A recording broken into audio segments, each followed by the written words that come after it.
शयनशीन पर स्टेज पर बैठे हुए तमिलनाडु के मजलिस इत्तेहादुल मुस्लिमीन के सदर व वानियम्बाड़ी के उम्मीदवार जनाब वकील साहब,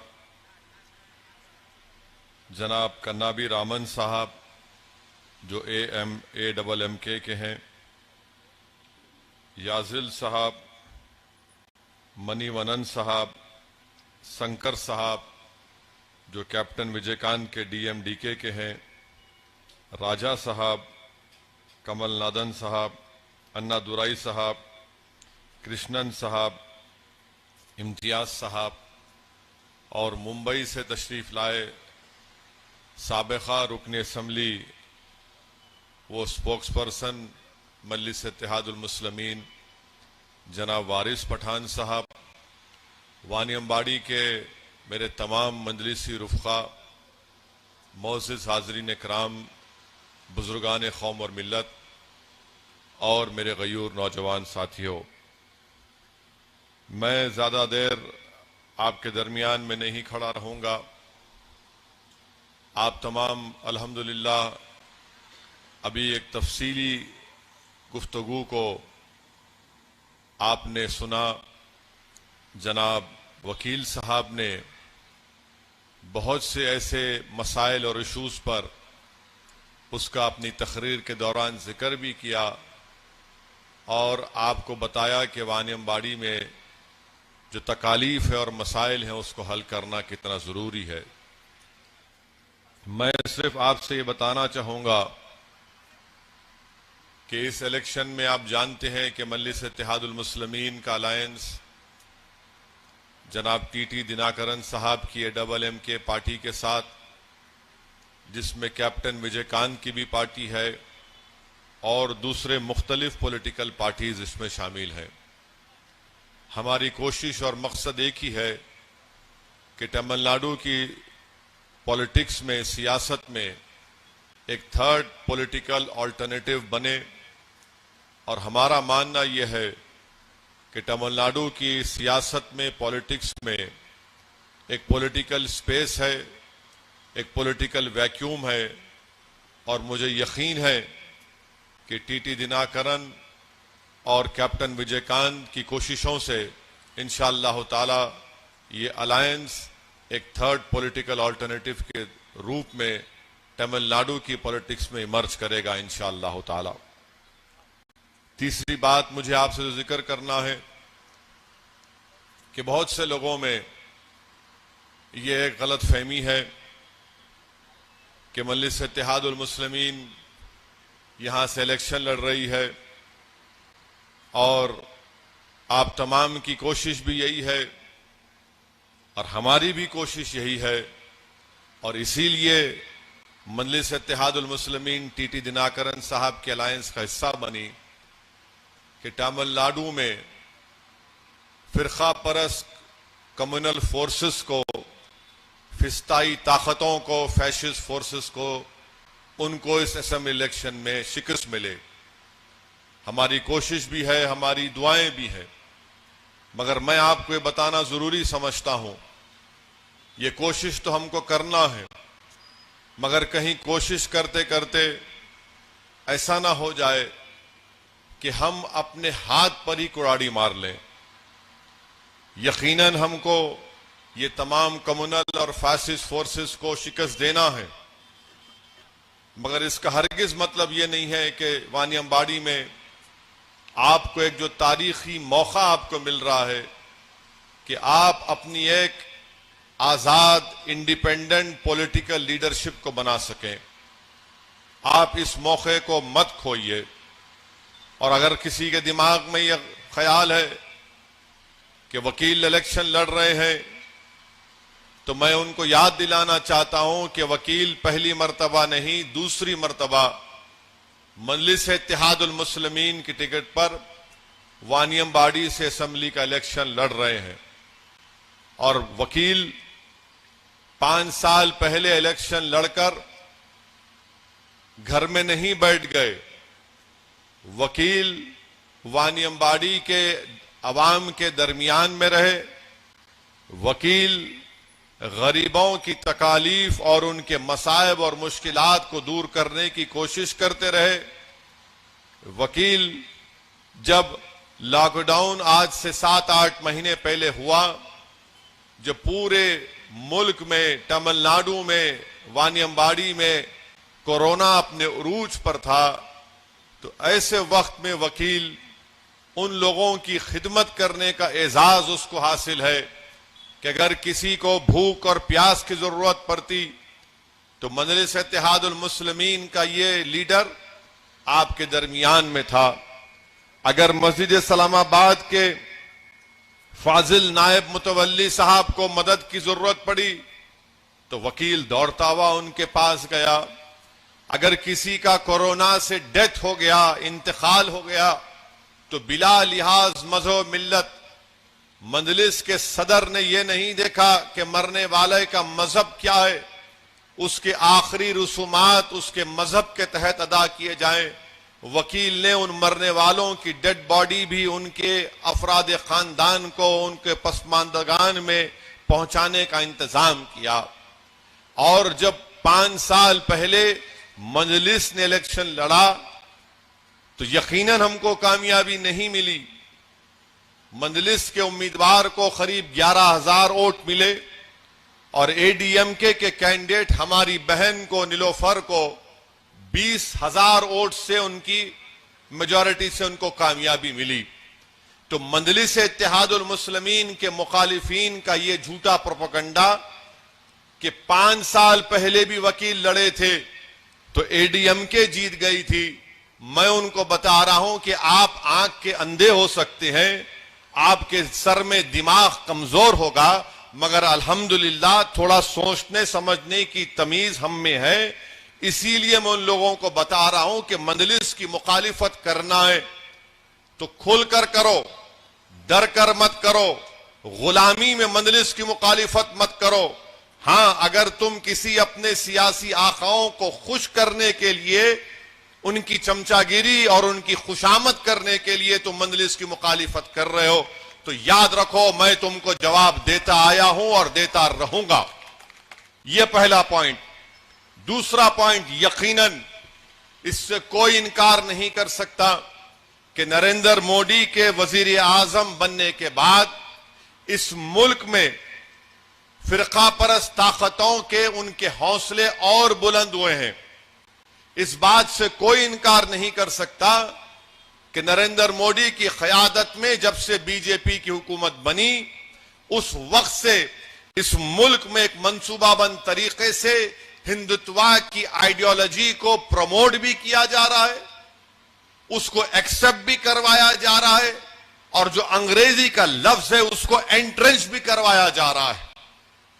इस बात से कोई इनकार नहीं कर सकता कि जब से बीजेपी की नरेंद्र मोदी की क़यादत में हुकूमत बनी, इस हुकूमत ने पूरी कोशिश कर रही है कि भारत के मुस्लिम माइनॉरिटीज को उनसे सौतेला सलूक किया जाए और इनकी पूरी कोशिश यही है कि भारत में जितने कमजोरियां और गलतियां होती हैं वो गलतियां और कमजोरियां नरेंद्र मोदी के सरकार की गलत पॉलिसियों की बुनियाद पर होती है तो वो उसका इल्जाम मुसलमानों पर लगाकर अपनी कमजोरियों को, अपनी बदनामियों को छुपाने की कोशिश करते हैं।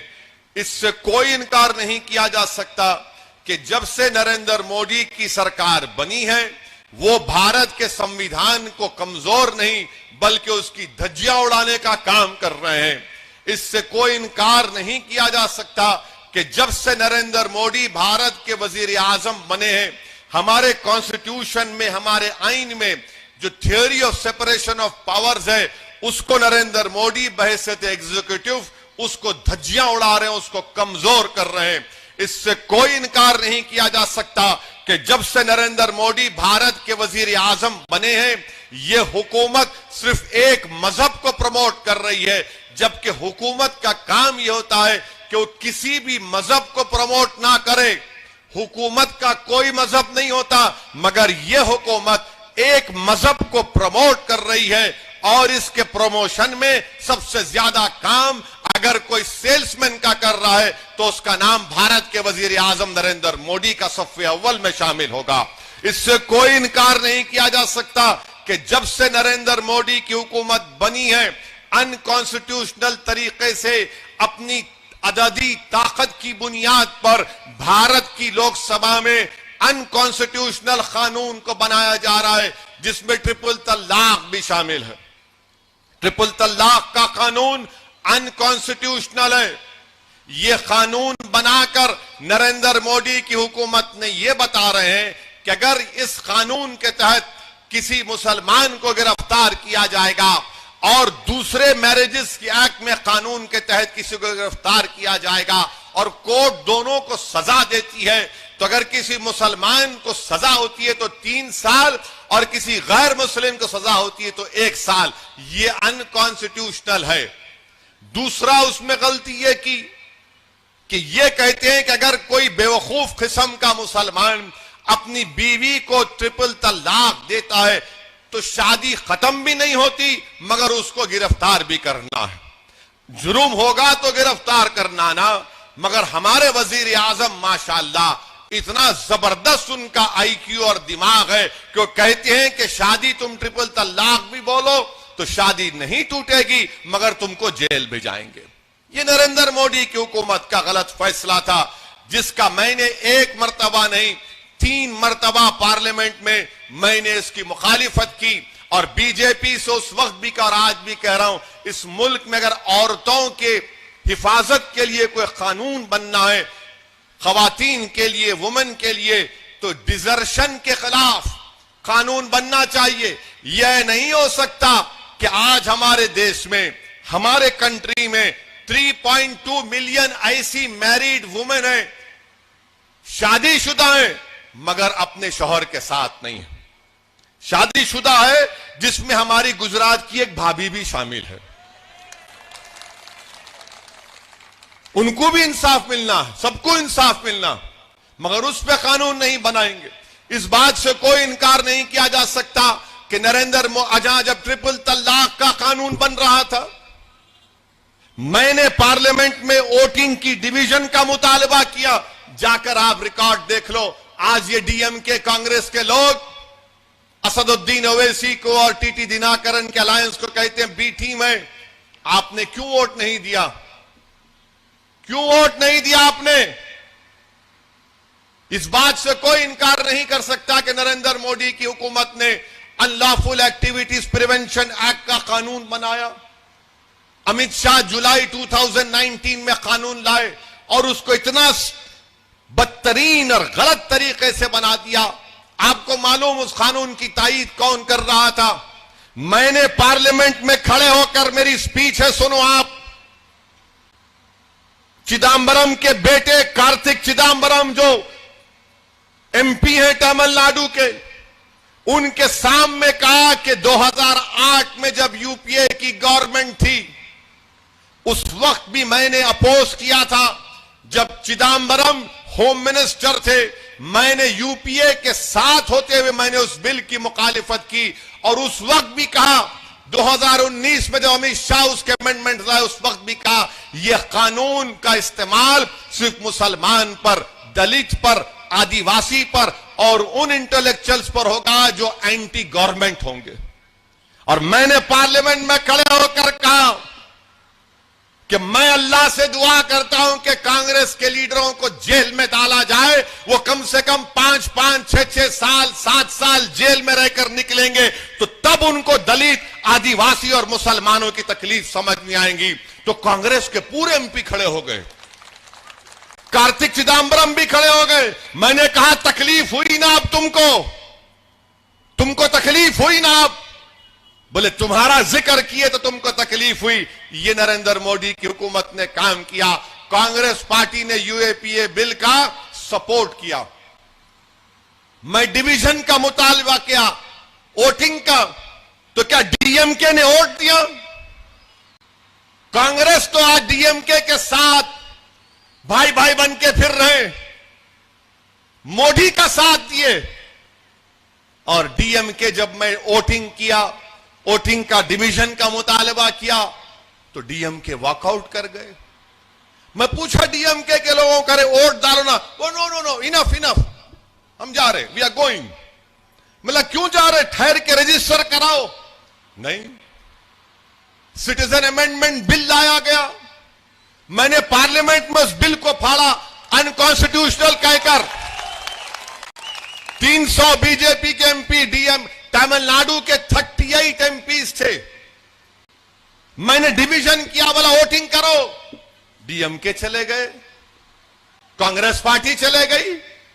आपको मालूम, मैं जब वोटिंग का मुतालबा डिमांड किया तो मेरे को खाली 6 वोट मिले, 6 वोट मिले मेरे को। डीएमके वोट नहीं दिए, कांग्रेस वोट नहीं दिए, और आकर बोलते हम CAA को इंप्लीमेंट नहीं करेंगे। मेरे अजीज दोस्तों और बुजुर्गों, लोग मेरे से पूछते हैं आप क्यों अलायंस नहीं करें इन लोगों से, आप क्यों लड़ रहे हैं?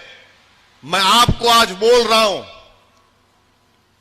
मैं पहले भी जिक्र किया था और इसके गवाह वकील हैं, इसके गवाह हमारे मजलिस के मसूद हैं। यही डीएमके के इनके डॉक्टर मस्तान हैदराबाद को मेरे पास आए, बोले मैं आ रहा हूं।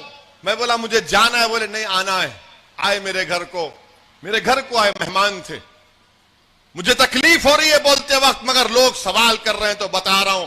मुझसे बैठकर कहा था कि 1 सीट आपको देते हैं, वानियमबाड़ी की देंगे, बोले थे ना वकील, आप हमारे माइनॉरिटी कन्वेंशन में आ जाइए। मैंने कहा मैं नहीं आ सकता, मेरा यूपी में प्रोग्राम है। बोले नहीं, हमारे लीडर बोल रहे आप आना, उनके बाजू बैठना, you must come and you must sit beside our leader. मैं बोला भाई आप अचानक आ गए मेरे घर को, मैं आपकी इज्जत करता हूं, मगर आप मेरा प्रोग्राम कैंसिल करो। 12 जिद करके, बड़ा जिद करे, प्रोग्राम कैंसिल कराए, वीडियो निकाले, चेन्नई पहुंचे, 2 घंटे के अंदर बोल दिए कौन Owaisi, we don't know him. हम उनको बोले ही नहीं। तो मेरे घर में क्या चाय पीने आए थे? ये एम्पायर होटल है क्या मेरा घर?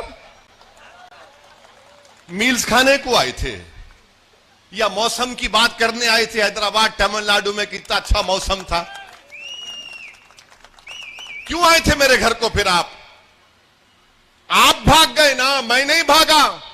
मेरी बेइज्जती आपने की और आप ये समझ रहे थे कि मैं तुम्हारे डीएमके की तरह का कोई मुसलमान लीडर हूं जो तुम्हारे फेंके हुए हड्डियों पर जिंदा हूं। नहीं, याद रखो, मैं इलेक्शन लड़ता हूं तो जिंदगी भर लड़ता रहूंगा इंशाअल्लाह ताला। हम जिंदगी भर लड़ेंगे इलेक्शन, लड़ना ही तो हमको आता है ना, सीना दिखाना हमको आता है, पीठ दिखाना हमारी फितरत में नहीं है। जीत हार तो अल्लाह देने वाला है, तुम क्या दोगे? जीतोगे अल्लाह देगा, अल्लाह कामयाबी देगा, अल्लाह इज्जत देने वाला है। ये काम इनका था। अब बोल रहे B team B team B team, क्योंकि आपके पास क्या सर्टिफिकेट की दुकान है, आपके साथ गए तो आपकी टीम में, नहीं तो बी टीम में। मेरे अजीज दोस्तों और बुजुर्गों, मैं जानता हूं कि हमारे मुल्क में फिरका परस्ती बढ़ रही है, मगर क्या फिरका परस्ती 2014 से बढ़ रही? क्या फिरका परस्ती पहले नहीं थी? क्या डीएमके अगर 2002 में अटल बिहारी वाजपेयी की हुकूमत की सपोर्ट नहीं करती, अप्रैल 30, 2002 को डीएमके ने लोकसभा में गुजरात के फसादात का जो मोशन आया था उसमें डीएमके ने सपोर्ट किया। अगर जब डीएमके सपोर्ट विड्रॉ कर लेती अटल बिहारी वाजपेयी गवर्नमेंट से, तो नरेंद्र मोदी इस देश के प्राइम मिनिस्टर नहीं बनते थे। अगर आज नरेंद्र मोदी प्राइम मिनिस्टर हैं तो डीएमके की वजह से हैं। अगर तुम उस वक्त विड्रॉ करते अपनी सपोर्ट को, आज तुम बड़ी हमदर्द दिखा रहे हो। जब तुमको मलाई मिल रही थी, मिनिस्ट्री मिल रही थी, तो तुम खामोश हो गए। क्यों तुम विड्रॉ नहीं किए? जब ये तुम्हारा कमिटमेंट है सेकुलरिज्म का, आप हम पर उंगलियां उठा रहे। याद रखो, असदुद्दीन ओवैसी पर तुम 1 उंगली उठाओगे, मैं 10 उंगलियां तुम्हारे तरफ दिखाऊंगा। मेरे अजीज दोस्तों और बुजुर्गों, वहां से फिरका परस्ती बढ़ रही है। ये कांग्रेस पार्टी बोलती है ओवैसी कम्युनल है। अरे तुम्हारे से बड़ा कम्युनल कोई दुनिया में था ना, है ना, रहेगा। बाबरी मस्जिद गई तुम्हारे दौर में। बाबरी मस्जिद के ताले खोले गए जब राजीव गांधी प्राइम मिनिस्टर थे। बाबरी मस्जिद शहीद हुई जब नरसिम्हा राव कांग्रेस का प्राइम मिनिस्टर था। आज बाबरी मस्जिद का जजमेंट आया तो कांग्रेस पार्टी वेलकम करती है। कमलनाथ बोलता है कि मैं सिल्वर ब्रिक्स भी जाऊंगा। प्रियंका गांधी बोलती है कि मैं वहां पर जाऊंगी। मेरी मस्जिद है ना, वो मेरी मस्जिद है ना, वहां चले गई। मेरे अजीज दोस्तों, सुप्रीम कोर्ट का फैसला, हम सुप्रीम कोर्ट को सुप्रीम कहते हैं। जैसा कि जस्टिस वर्मा ने कहा था कि supreme court is supreme but not infallible. मेरे अजीज दोस्तों और बुजुर्गों, फिरका परस्ती यकीनन है, खत्म नहीं हुई। अगर फिरका परस्ती खत्म हो जाती, आज मस्जिद में था मैं, जुम्मे की नमाज, कौन सी मस्जिद? मस्जिद खदीम में अल्हम्दुलिल्लाह जुम्मे की नमाज पढ़ने का मौका मिला। वहां पर हजरत क़िबला मौलाना ने यह अपील की कि सेकुलर पार्टियों को वोट दो, सेकुलरिज्म को जिंदा रखो। मैं पूछना चाह रहा हूं, 2018 में रमजान के महीने में एक बच्चा था जुनैद, हाफिज जुनैद, 18-17 साल का बच्चा, दिल्ली से नए कपड़े लेकर अपने घर को हरियाणा में जा रहा था तो भरी ट्रेन में जुनैद को चाकू से मारा गया। चलती हुई ट्रेन में जुनैद को मारा गया। कोई उठ के जुनैद को बचाने को नहीं आया, कोई नहीं आया। सब देखते रहे, चाकुआं पड़ते रहे, वार पड़ता रहा। प्लेटफॉर्म आया, ट्रेन रुकी तो उसका भाई अपने जख्मी भाई को उठाकर प्लेटफॉर्म पर उठाता है और कहता है कि कोई मदद करेगा मेरे भाई को, क्योंकि 50 सीढ़ियां चढ़ के दूसरी जगह उतारना है। कोई नहीं आया। यह सेकुलरिज्म है। मैं अपने बच्चे को उठाता हूं, अपने भाई को, अपने बेटे को, और 50 सीढ़ियां चढ़कर 50 सीढ़ियां उतरकर पुकारता हूं कि भाई को एंबुलेंस लाओ, मेरा भाई मर जाएगा, मेरा भाई मर गया, मेरा बेटा मर गया। सेकुलरिज्म जिंदाबाद। यह सेकुलरिज्म है कि अखलाक को मारा जाता है घर में फ्रिज के नाम पर। यह सेकुलरिज्म है। और निकलता है उसमें बकरी का गोश्त। पीलू खान को रोड पर मारा जाता है, यह सेकुलरिज्म है। रकबर खान को कुल्हाड़ी से मारकर वीडियो निकाला जाता है, यह सेकुलरिज्म है। झारखंड में अलीमुद्दीन अंसारी को पूरी मार्केट में वीडियो निकालकर मार मार कर खत्म कर दिया जाता है, यह सेकुलरिज्म है। कहां है सेकुलरिज्म, मुझे बताओ। हां, सेकुलरिज्म है भारत के कॉन्स्टिट्यूशन में और रहेगा। मैं इस पॉलिटिकल सेकुलरिज्म के खिलाफ था और रहूंगा। कोई आके बोलेगा ये कहां है सेकुलरिज्म? अगर सेकुलरिज्म होता तो मेरी जब मस्जिद शहीद हो रही थी कोई सामने आता, कोई नहीं आया। सेकुलरिज्म है ना, तो दिल्ली में 20 मसाजिद को जलाया गया, नुकसान पहुंचाया गया। सेकुलरिज्म, सेकुलर पार्टी को वोट दो, वहां है ना। जब मस्जिदों पर हमला हो रहा था तो दिल्ली का चीफ मिनिस्टर बजाय दौड़ता, चेन्नई के साइज का दिल्ली नहीं है, चेन्नई से भी थोड़ा कम होगा, वो चीफ मिनिस्टर बजाय जहां पर मस्जिद पे या मंदिर पे या मुसलमान पे, हिंदू पे हमला हो रहा था, वहां पर दौड़ कर जाता। हो क्या किया मालूम? दिल्ली का चीफ मिनिस्टर, जिसको सेकुलर पार्टी बोलते हैं, वो महात्मा गांधी के समाधि के सामने जाके खामोश बैठा रहा। मर गए लोग। एक 85 साल की औरत जल के मर गई धुएं से। सेकुलरिज्म है, सेकुलर पार्टी को वोट दो। कौन? मैं जिम्मेदार था उसका। सेकुलर पार्टी को वोट दो।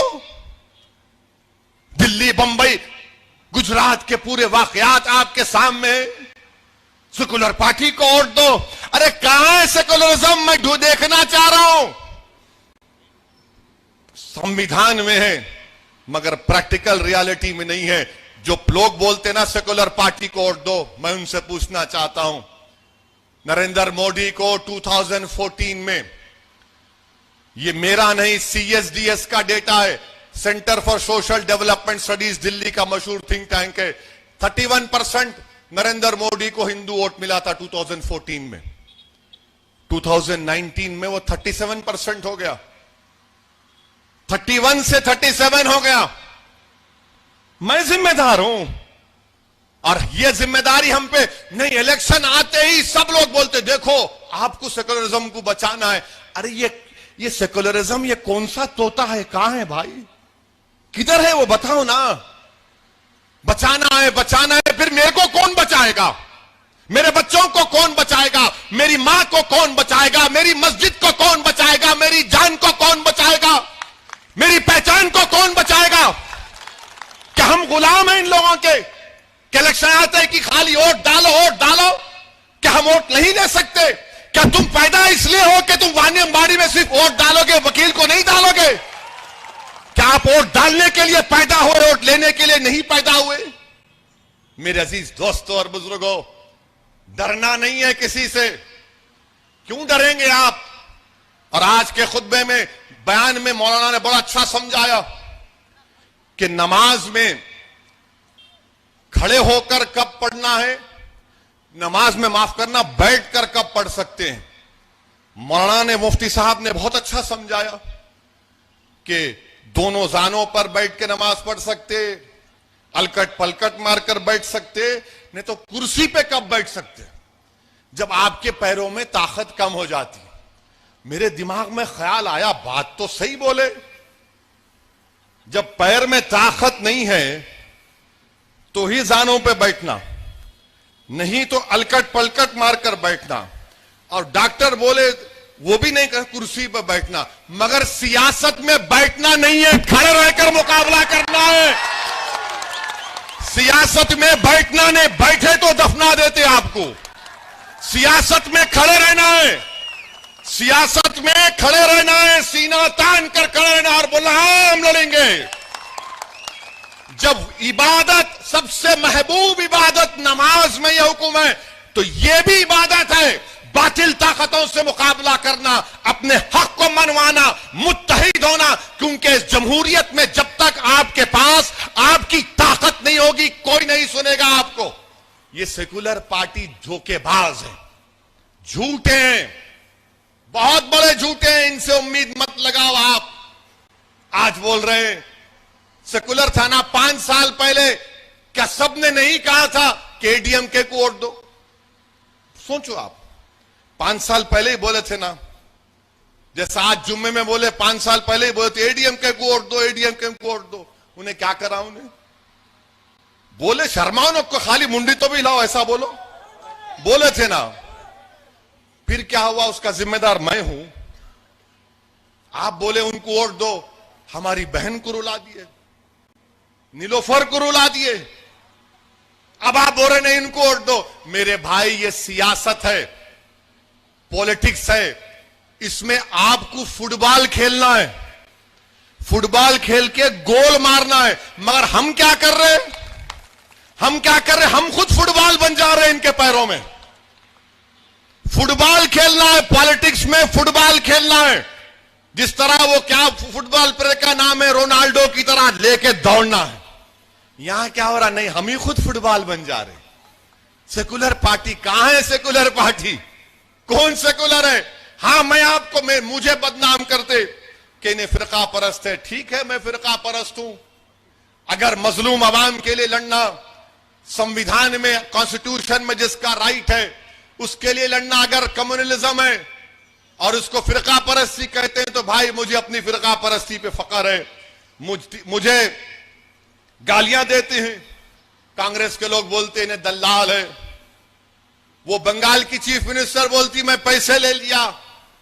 अरे भाई कुछ भी होगा, मेरे दिल का हाल अल्लाह जानने वाला है, तुम नहीं होते।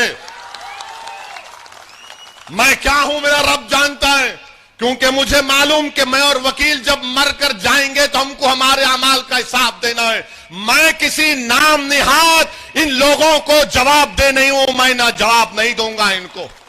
मेरे अमाल का हिसाब मेरा रब लेगा। और अगर आज असदुद्दीन अवैसी हैदराबाद से निकलकर वानियमबाड़ी को आया है, तो मैं वानियमबाड़ी के अवाम से कह रहा हूं, तमिलनाडु की अवाम से कह रहा हूं कि इंशाअल्लाह ताला अल्लाह जब तक मेरी जिंदगी को बाकी रखेगा, मैं वानियम्बाड़ी को आता रहूंगा, इलेक्शन लड़ता रहूंगा और इंशाअल्लाह ताला हम कामयाब होंगे, इंशाअल्लाह ताला हम कामयाब होंगे और डरने और घबराने की जरूरत नहीं है। याद रखो, नबी रहमत सल्लल्लाहु अलैहि वसल्लम की जिंदगी हमारे सामने, ताइफ का सफर है, अहद के मसाइब और मुश्किलात हैं, ये तमाम हमारे सामने। हिम्मत और हौसले को बुलंद रखो। 6 तारीख के दिन निकलकर आप अपने एक कोट पतंग के निशान पर पूरे एतमाद के साथ और बगैर डरे, सिर्फ रब से डरना है, ना मोदी से डरना है, ना स्टालिन से डरना है, ना ईपीएस से डरना है, ना ओपीएस से डरना है, ना ओवैसी से डरना है, ना दिनाकरन से डरना है, किसी से नहीं डरना। पूरे इत्मीनान और एतमाद के साथ 6 तारीख के दिन बटन दबाकर वानियम्बाड़ी के लिए आप वकील को कामयाब करिए और इंशाअल्लाह ताला टीटी दिनाकरन तमिलनाडु का राइजिंग पॉलिटिकल स्टार है, हम उनके साथ रहेंगे। अस्सलाम वालेकुम व रहमतुल्लाहि व बरकातुहू।